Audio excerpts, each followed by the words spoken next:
মধ্যপ্রাচ্য ইস্যুতে কোনো ব্যবসায়ী পণ্যের দাম বাড়াতে চাইলে তার বিরুদ্ধে কঠোর ব্যবস্থা নেওয়ার হুঁশিয়ারি দিয়েছে জাতীয় ভোক্তা অধিকার সংরক্ষণ অধিদপ্তর। সংস্থাটির পরিচালক জানান, সারা দেশে বাজার তদারকি করা হচ্ছে, আর দোকান মালিক সমিতি বলছে পণ্যের সরবরাহ স্বাভাবিক আছে, দাম বাড়ার কোনো সুযোগ নেই। কেউ তেমনটা করলে তার পক্ষ নেবে না মালিক সমিতি। জাহিদুল ইসলামের প্রতিবেদন। মধ্যপ্রাচ্যের যুদ্ধের ইস্যুতে সরকার বলছে দেশে জ্বালানি তেলের সংকট নেই, মজুদ আছে পর্যাপ্ত। তারপরও যানবাহন ভেদে দৈনিক তেল সংগ্রহের সীমা বেঁধে দিয়েছে সরকার।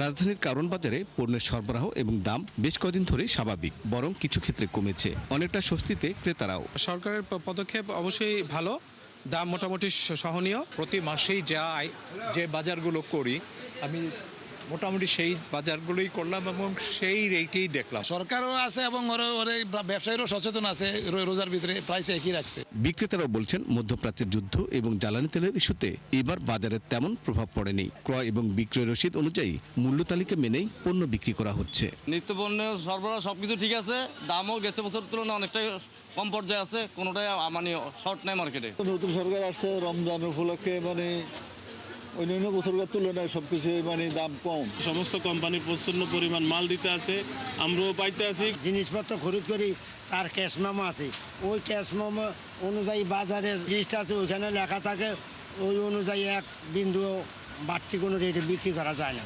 ভোক্তা অধিকার বলছে, কেউ বাজারে কারসাজি করতে চাইলে ব্যবস্থা নেওয়া হবে। বাজার এবছর যথেষ্ট স্থিতিশীল আছে, ভোক্তাদের কাছ থেকে তেমন কোনো অভিযোগ এবছর অন্তত আমরা পাচ্ছি না। অসাধু ব্যবসায়ী যদি এই পরিস্থিতিটার সুযোগ নেওয়ার চেষ্টা করে, সেক্ষেত্রে আমরা আমাদের প্রচলিত যে আইন আছে, আমাদের সেই আইনের প্রয়োগ করে আমরা সেটা মোকাবেলা করব। আর দোকান মালিক সমিতি বলছে, কোনো অজুহাতে কেউ অনৈতিক ব্যবসা করে শাস্তি পেলে তার পক্ষ নেওয়া হবে না। ব্যবসায়ীদেরকে আহ্বান জানাবো, কোনো ইস্যুতে যেন কোনো দ্রব্যমূল্য বৃদ্ধির চেষ্টা না করে। যদি দ্রব্যমূল্য বৃদ্ধির চেষ্টা করা হয়, সেক্ষেত্রে সরকার যদি কোনো আইনানুগ ব্যবস্থা গ্রহণ করে, আমরা সেই আইনানুগ ব্যবস্থাকে স্বাগত জানাবো। কিন্তু নীতি নৈতিকতা বর্জিত ব্যবসায়ীদের সাথে বাংলাদেশ দোকান মালিক সমিতি নাই। প্রতি জেলাতেই ভোক্তা অধিকার এবং জেলা প্রশাসন সহ বাণিজ্য মন্ত্রণালয়ের প্রতিনিধিরা বাজার তদারকি করছে। ঢাকাতেই কাজ করছে 13টি প্রতিনিধি দল। জাহিদুল ইসলাম, 71, ঢাকা।